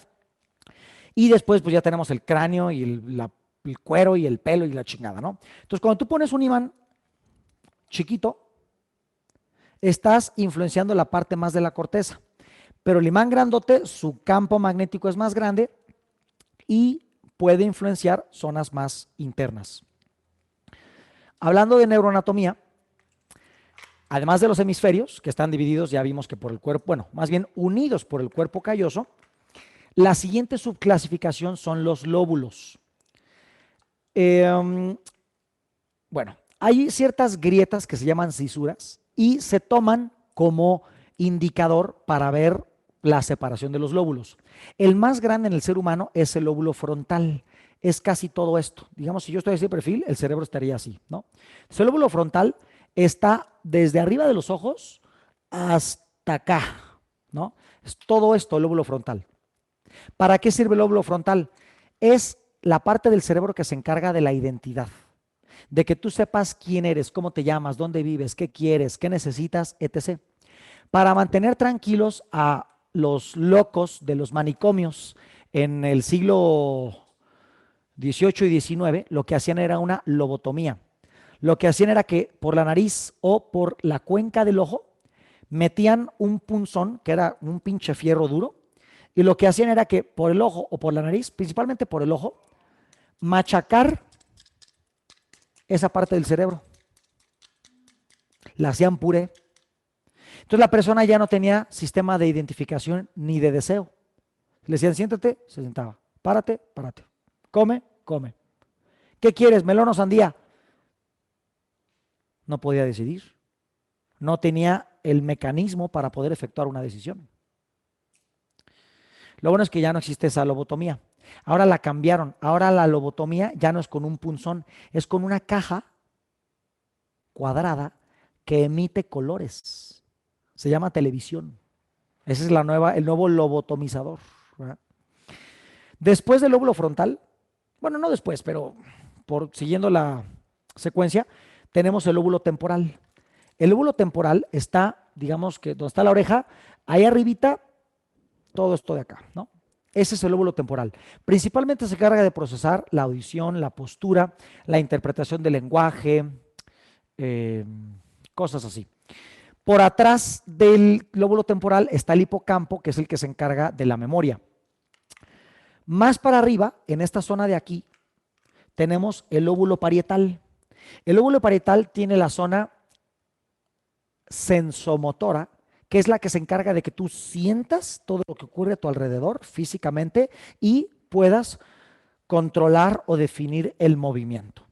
La coordinación de ese movimiento viene por parte del cerebelo, que además de coordinar la función motriz en compañía del parietal, el cerebelo guarda una especie de copia de seguridad del cerebro, lo que llamó Carl Pribram el cerebro holográfico, en donde si quitas un pedazo, la información no se pierde, sino que las neuronas van a buscar reunirse de otras zonas para volver a sostener esa información, ¿no? Es otro tema, pero bueno, está locochón. Por último, el lóbulo occipital, que sería aquí, o sea, acá, se encarga de procesar la visión. De aquí salen los nervios ópticos y aquí están los ojos, ¿no? Si fuera una cabeza normal, salen los nervios ópticos y aquí salen los dos ojitos.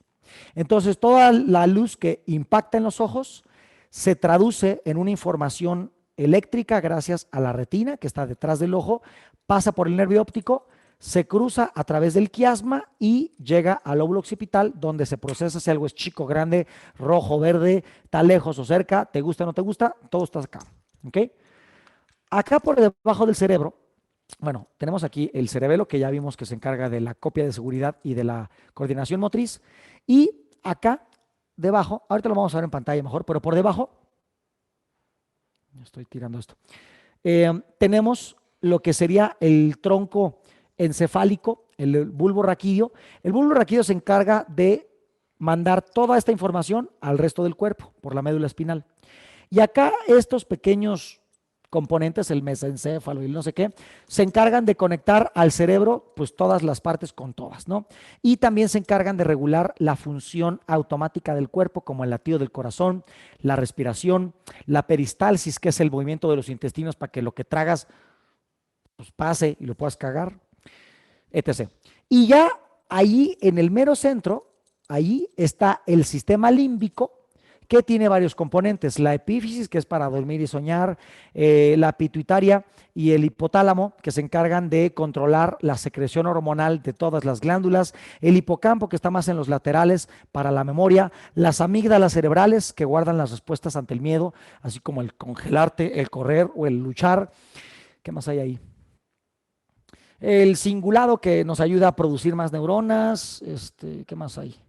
El tálamo, que es el filtro sensorial para que no te atiborre toda la información que recogen tus sentidos.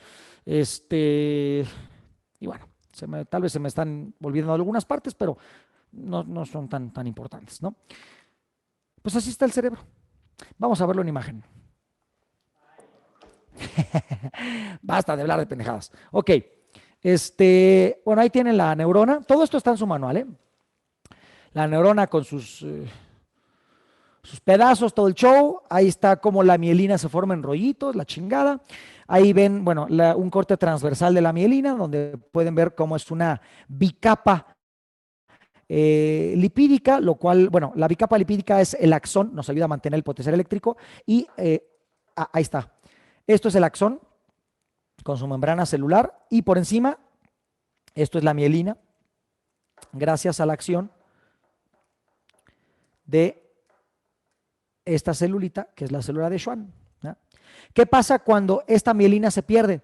Pues que es un cable pelado, y no pelado como yo decir peladeces, sino es un cable en donde la electricidad brinca, se pierde, y entonces la información que aquí se mandó ya no llega hasta acá. Y entonces, como ya no llega, pues entonces la persona empieza a perder la capacidad del movimiento, todo lo que es todo lo motriz se jode, ¿no? Y bueno, aquí vemos cómo en los nódulos de Rambier hay un potencial eléctrico listo para que las otras neuronas se conecten, ¿no? Eh, Aquí están las sinapsis, ¿no? Aquí está el axón que envía la información, las vesículas y los receptores, que hace rato les comentaba. Y bueno, aquí vemos cómo los neurotransmisores van encajando dentro de la membrana celular de las neuronas para generar este traspaso del mensaje. Bueno, las bombas de sodio y potasio para poder enviar la información. Y aquí vemos cómo hay una especie como de pozo infinito en donde el potencial eléctrico siempre se renueva para que la información que quiere mandar la neurona siempre se pueda enviar. Y bueno, aquí vemos algunos neurotransmisores, el lugar en donde normalmente se producen. Aquí tenemos otros pues algunas son hormonas o también neurotransmisores que nos ayudan a generar efectos en el cuerpo, como acumulación de líquidos. La vasopresina nos ayuda, por ejemplo, para regular el tamaño de los vasos capilares y aumentar la presión haciéndolos más chiquitos o bajar la presión haciéndolos más grandes, como un efecto de manguera, ¿no? Cuando aprietas la manguera para que el chorro de agua llegue más lejos y así regar la esquina del jardín, ¿no? A la que no llega la manguera, le aprietas a la manguera. Eso es la vasopresina, el pulgar que le aprieta a la manguera o que lo suelta, ¿no? La oxitocina, se me olvidaba, súper importante.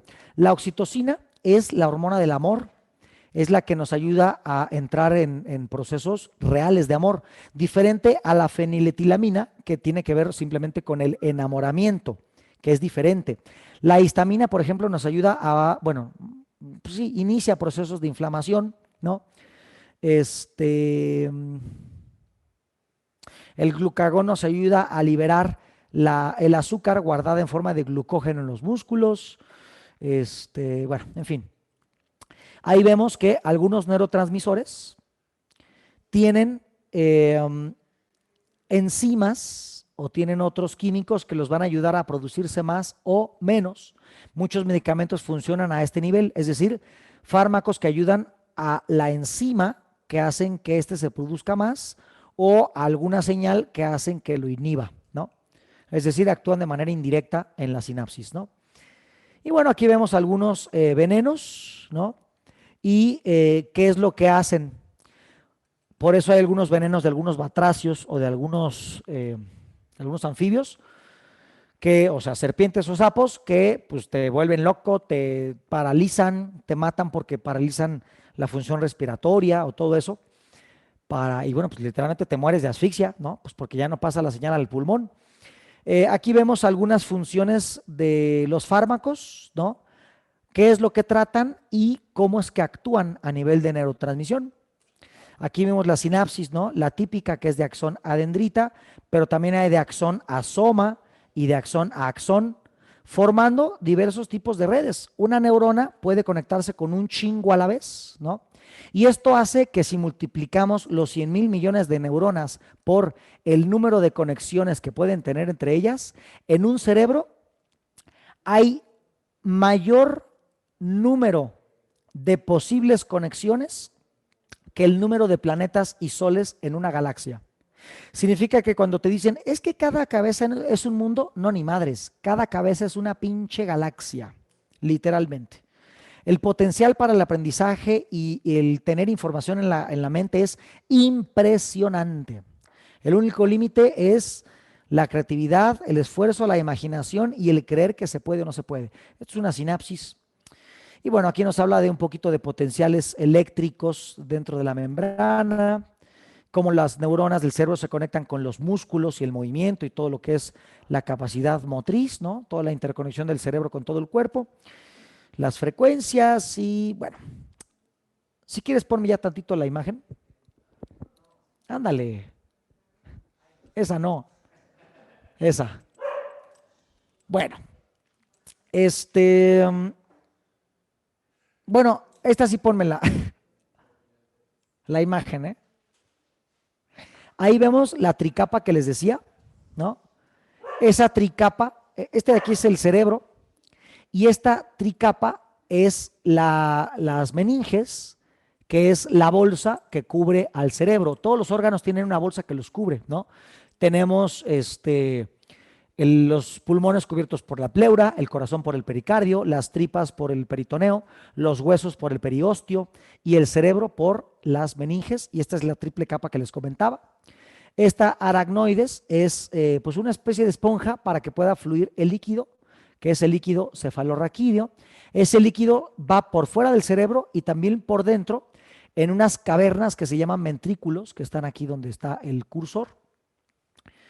El líquido cefalorraquídeo sirve no nada más para transmitir la señal eléctrica, sino también como una protección mecánica.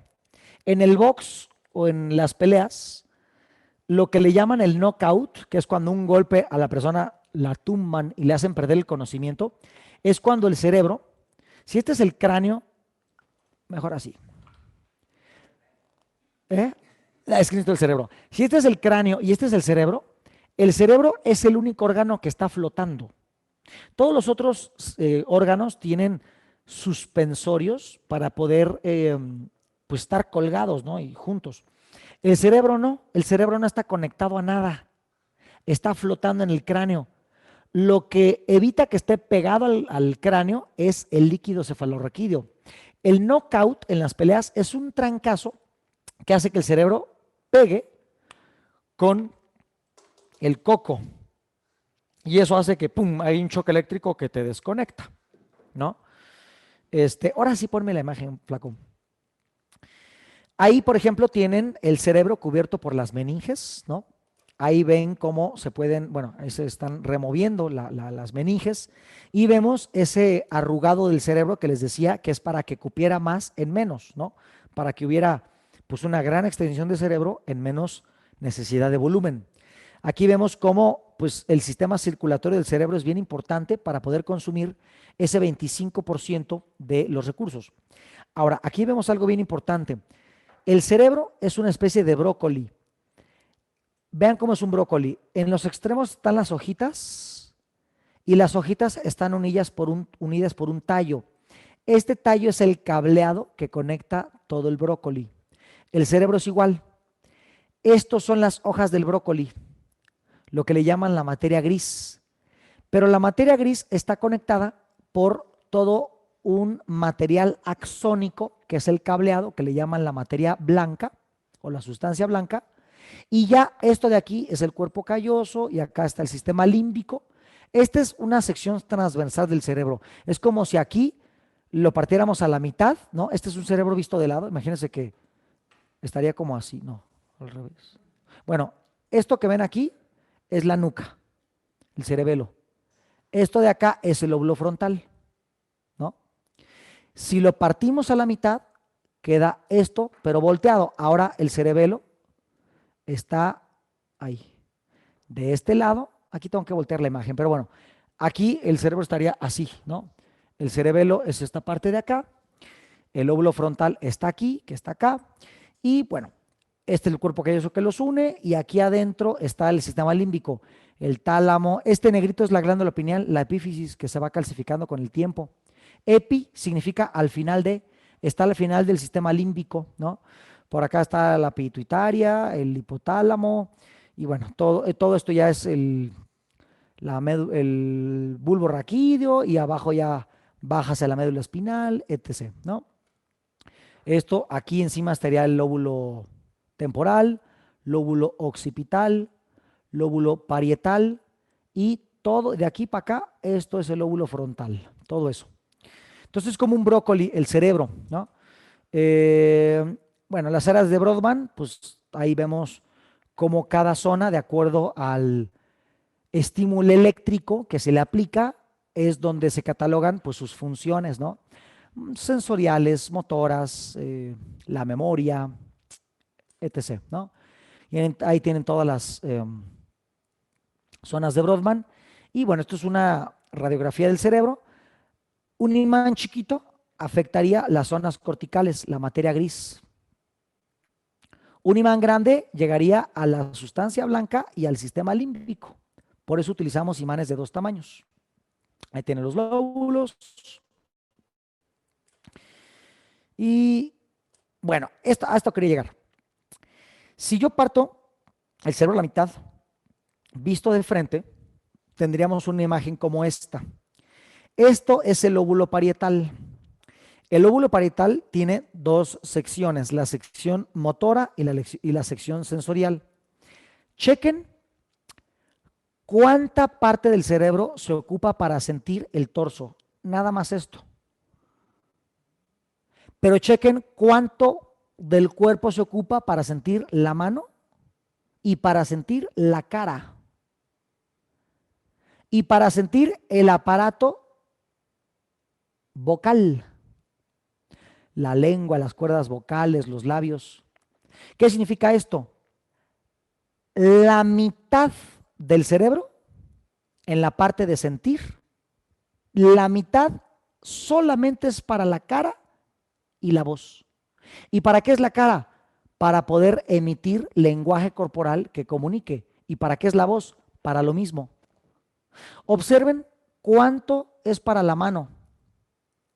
Ahora, en la parte que uno mueve, igual, vean cuánto espacio es para mover la mano y el pedacito para mover el torso.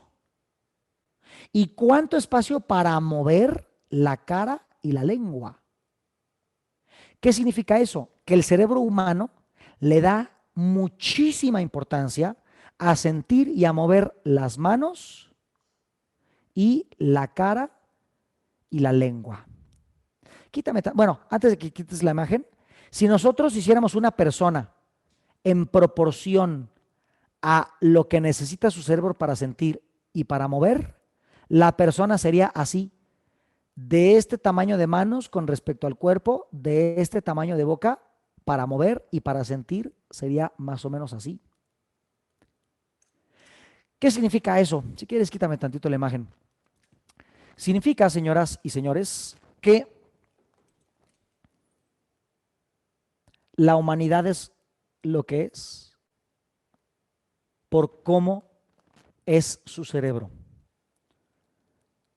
La gran capacidad que tenemos de de mover y sentir las manos, es para que nosotros podamos crear, usar y manejar herramientas.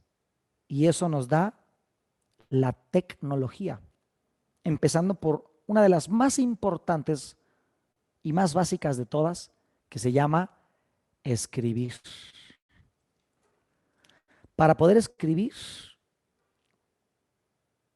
la cantidad de zonas necesarias que se usan en el cerebro es tremenda. La memorización de cada letra, qué significa y cómo se representa y cómo se dice. Para poder tú después leerla dentro de ti si ves la imagen de la palabra. La coordinación para hacer la letra, interpretar el lenguaje, la emoción que transmites. O sea, la escritura es un tema súper, hiper complejo. ¿Qué es la escritura y por lo tanto la lectura? La manera de inmortalizar el conocimiento. Eso es lo que hace a una civilización civilizada. Que lo que una generación aprende pueda ser congelado para que la siguiente generación también lo aprenda y se ponga al corriente. Y ahí añada nueva información. Y eso se quede congelado para que la siguiente generación se ponga al corriente y añada más conocimiento. Esa es la clave de la civilización. La inmortalización del conocimiento. ¿Para qué otra cosa se usa mucho el cerebro en temas sensomotor? La lengua y la cara. ¿Para qué son? Para decir, hola, hijo de la chingada, recuérdame.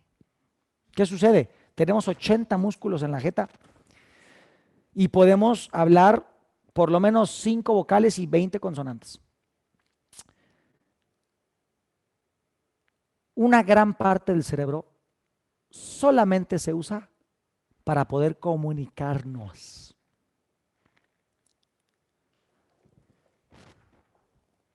¿Cuáles son las personas más importantes que han definido la historia en el planeta.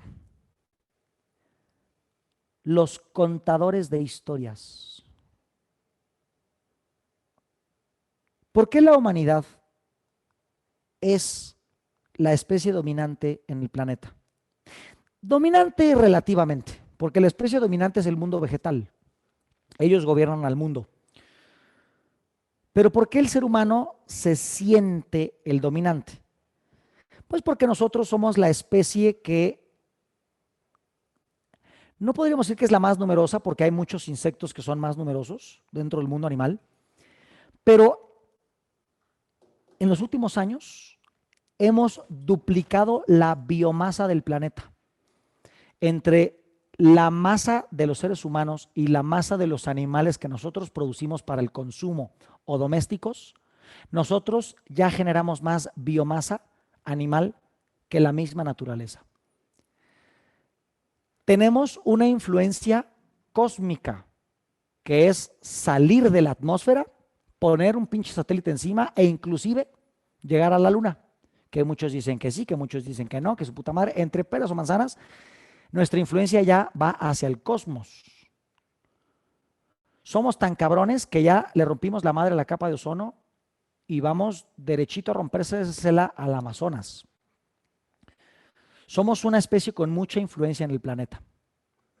¿Cuál es la clave? Que nuestras tribus son numerosas. Y lo que podemos lograr en conjunto es tremendo, para bien o para mal. Dentro de lo que podemos lograr en conjunto y lo que nos diferencia de todas las especies es que nuestras tribus pueden ser de millones de personas. La especie más parecida al humano es el chimpancé y el bonobo. Comparten un 98% de genética. Yo conozco gente que se le ve como que hasta 99% chimpancé, ¿eh? Ese 2% que nos separa diferencia el chimpancé de nosotros. Y la diferencia, aunque anatómica no es grande, cultural y psicológica es inmensa. Solamente un 2% de genética. Por eso imagínense un extraterrestre con 10% de genética diferente, para nosotros sería un dios.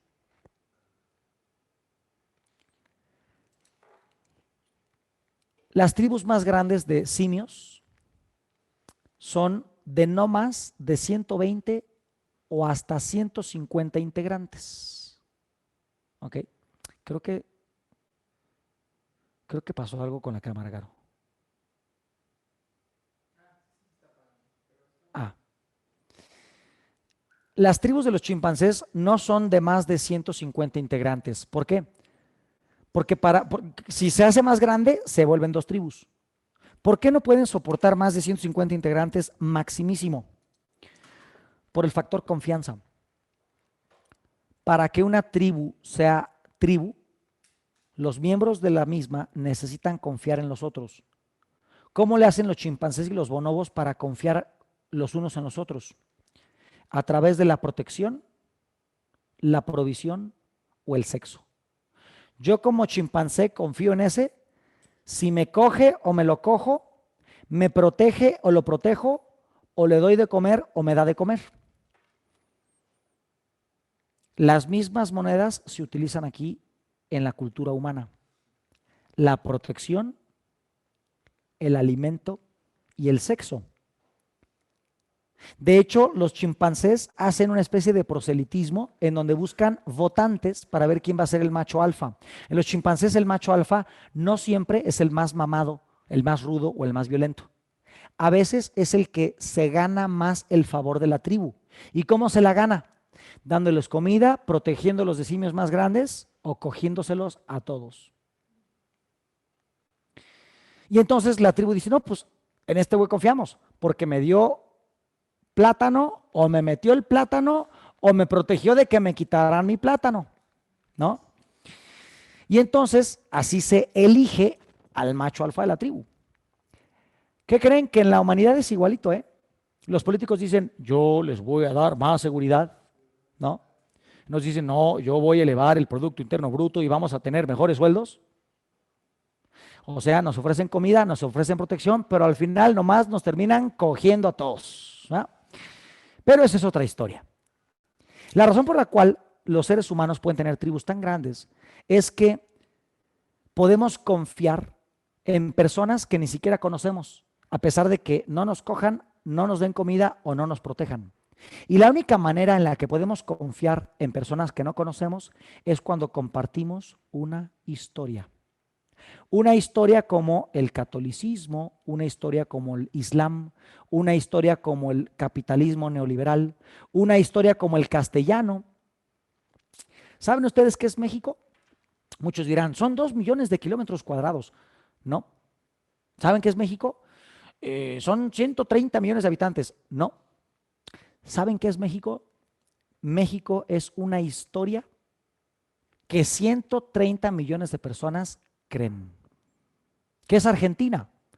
Es una historia que creen 45 millones de personas. ¿Qué es Colombia? Es una historia en la que creen 50 millones de personas. ¿Qué es Brasil? Es una historia en la que creen 250, creo, millones de personas. ¿Qué es Ecuador? Una historia que creen 20 millones de personas. ¿Qué es Chile? Otra historia que creen otros 20 millones de personas. ¿Qué es el capitalismo? ¿Por qué si yo te doy un billete, tú me das un producto? Porque tú crees que ese papel te sirve de algo. ¿Y qué es eso? Es una historia, la historia del capitalismo. ¿Qué significa eso? Que las historias que creemos en común nos permiten el lazo más básico y fundamental de confianza para poder todos trabajar en conjunto. Y eso hace que nuestras tribus, a diferencia de los chimpancés, en vez de ser de 150 miembros, sean de millones o de decenas de millones. Eso hace que para bien o para mal podamos generar efectos conjuntos que pueden modificar al planeta entero. Y todo eso es porque nuestro cerebro le pone mucho peso a hablar, expresar y escribir. Por eso nuestra historia y nuestra forma de medición del tiempo la tomamos con base al contador de historias más grande que ha existido en el planeta, que se llamó Yeshua ben Pantera, alguien a quien ustedes conocen como Jesús de Nazaret. Tan importante fue ese cuate con las historias que contó, que al día de hoy decimos, estamos en el año 2021 después de Cristo. Por eso son las historias las que mueven al mundo. Por eso los poetas, los músicos y los escritores son los que sin darse cuenta marcan la dirección de qué somos, con qué nos identificamos y hacia dónde habremos de ir. Por eso es más importante aprender a agarrar un libro que una pistola. Por eso es más importante empezar a tener un hábito de autoculturizarnos en vez de ceder a los intentos del sistema por volvernos más estúpidos, generándonos contenido basura que antes estaba en las televisiones, ahora está en las redes sociales. Pero ese, señores, es otra historia. Son las 6:15, vamos a tener 20 minutos de break y de regreso nos vamos con biomagnetismo emocional, la parte teórica. ¿Está abierto el chat de Telegram? ¿Sí? Bueno, todo lo que escriben en el chat de Telegram lo leemos, no crean que no. Las preguntas todavía no son. Mañana abriremos horario de preguntas y respuestas, así que ni se desgasten en poner ahí sus preguntas ahorita, a menos de que ustedes mismos se las contesten. Mañana abriremos para nosotros ese espacio para que ustedes pregunten lo que quieran. Mientras nos vemos a las 6 de la tarde con 35, 40 minutos, ¿vale? 6:35, 6:40, nos vemos de regreso, hora del Centro México. Un descansito.